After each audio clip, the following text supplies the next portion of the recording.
پاکستان کے نئے chief justice Umar Ata Bandial کا بارچ اور بینچ کے سامنے پہلا خطاب لائق تبصرہ ہے۔ ان کا ماننا ہے کہ میڈیا کو عدالتی فیصلوں پر تنقید کا حق حاصل ہے، لیکن حکومت وقت کو اسے ججوں کو بدنام کرنے اور سکینڈلائز کرنے سے روکنا چاہیے۔ وہ خاص طور پر سوشل میڈیا پلیٹ فارمز پر عدلیہ کے بارے میں بالعموم اور بعض ججز کے بارے میں آزادانہ اور بعض اوقات ذاتی تبصروں سے بالخصوص ناراض دکھائی دیتے ہیں۔ لیکن جج صاحب کو فوری نتیجے پر پہنچنے سے پہلے کچھ نکات پر غور کرنا چاہیے۔ پاکستان کی عدلیہ کسی طور اچھائی اور انصاف کا نمونہ نہیں۔ ایک حالیہ عالمی سروے نے پاکستانی عدلیہ کو بدعنوانی اور نااہلی کے بین الاقوامی انڈیکس میں 145ویں نمبر پر رکھا ہے۔ ناقدین اسے ایگزیکٹو کا اعلی کار بھی قرار دیتے ہیں، اور شاید اس میں کچھ مبالغہ بھی نہیں، کیونکہ وہ سول ملٹری اسٹیبلشمنٹ کی خدمات بجا لاتی رہی ہے۔ عوامی سطح پر یہ بات کہی جاتی ہے کہ وہ ماتحت عدالتوں میں مقدمہ چلانے کے لیے وکیل کی بجائے جج کی خدمات حاصل کر لینا بہتر سمجھتے ہیں۔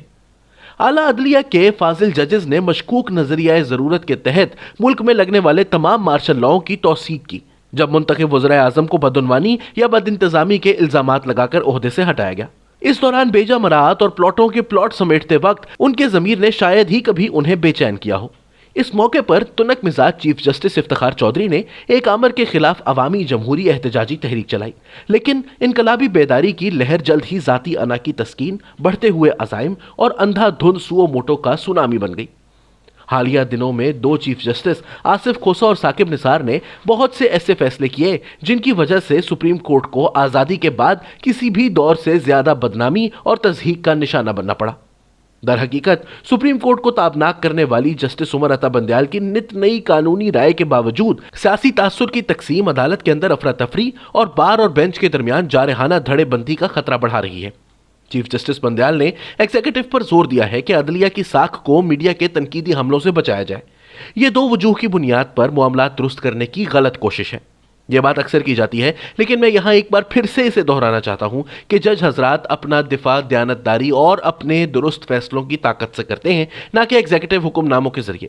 آج کے دور میں ان سے توقع کی جاتی ہے کہ وہ غریب اور پسماندہ افراد کے مفادات کا تحفظ کریں۔ ان طبقات کو انصاف اور دادرسی کی فوری ضرورت ہے، نہ کہ گدلی اشرافیہ کو جو خود ہی قانون بناتی اور توڑتی ہے۔ مزید یہ کہ اگر عدلیہ خود کو ریاست کا آزاد ستون سمجھتی ہے تو اسے میڈیا کو وہی حیثیت دینی چاہیے جو آئین کہتا ہے۔ اس حوالے سے ایگزیکٹو کو میڈیا کے پر اترنے کا کہنا ناقابل قبول ہے۔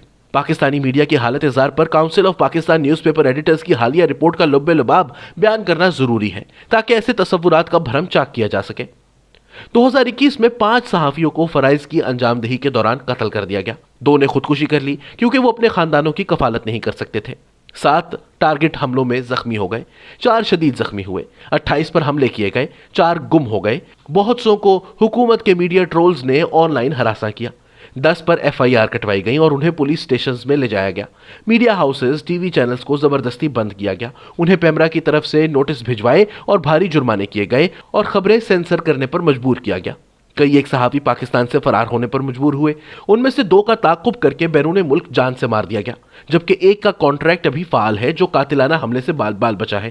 ان حالات کو دیکھتے ہوئے ممکن ہے کہ محترم چیف جسٹس اپنے تصورات پر نظر ثانی کرنا چاہیں کہ حکومت یا اسٹیبلشمنٹ کو کیچڑ اچھالنے اور اختلاف کرنے والوں کی زبان بند کر دینی چاہیے۔ جسٹس بندیال بہت پریشان کن حالات میں ملک کی اعلیٰ عدلیہ کا اعلیٰ ترین منصب سنبھال رہے ہیں۔ اب تک عدلیہ نے کھل کر عمران خان کا تحفظ کیا ہے۔ اس کے فیصلوں سے موجودہ وزیر اعظم کی حمایت کا تاثر مضبوط ہوا ہے۔ اس کی ایک وجہ تو شریف اور بھٹو خاندانوں کی بدعنوانی کا پھیلایا ہوا تاثر ہے، ایک وجہ پیپلز پارٹی اور مسلم لیگ نون کی باریاں لینے کا فسانہ ہے، اور ایک وجہ یہ ہے کہ شاید مسٹر کلین سے بھرپور امید لگا لی گئی تھی کہ وہ نیا پاکستان تعمیر کرتے ہوئے تمام وعدے پورے کر دیں گے۔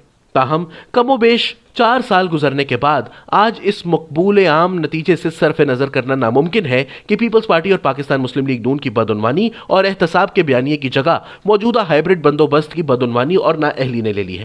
اس کی وجہ سے عمران خان کے حامیوں کے نزدیک ان کی چمک ماند پڑ چکی ہے اور ان کے ناقدین کے نزدیک ان کے چہرے سے مزید نقاب اتر گیا ہے۔ اس صورتحال نے اسٹیبلشمنٹ کو مجبور کیا ہے کہ وہ ایک صفحے پر ہونے کے بیانیے کو خاموش کرا کر منظر عام سے پیچھے ہٹے۔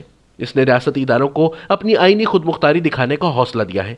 حالیہ دنوں سپریم کورٹ کے رویے میں بہت بڑی تبدیلی دیکھنے میں آئی جب جسٹس قاضی فائز عیسیٰ کے خلاف سپریم جوڈیشل کونسل کے فیصلے کو تبدیل کر دیا گیا۔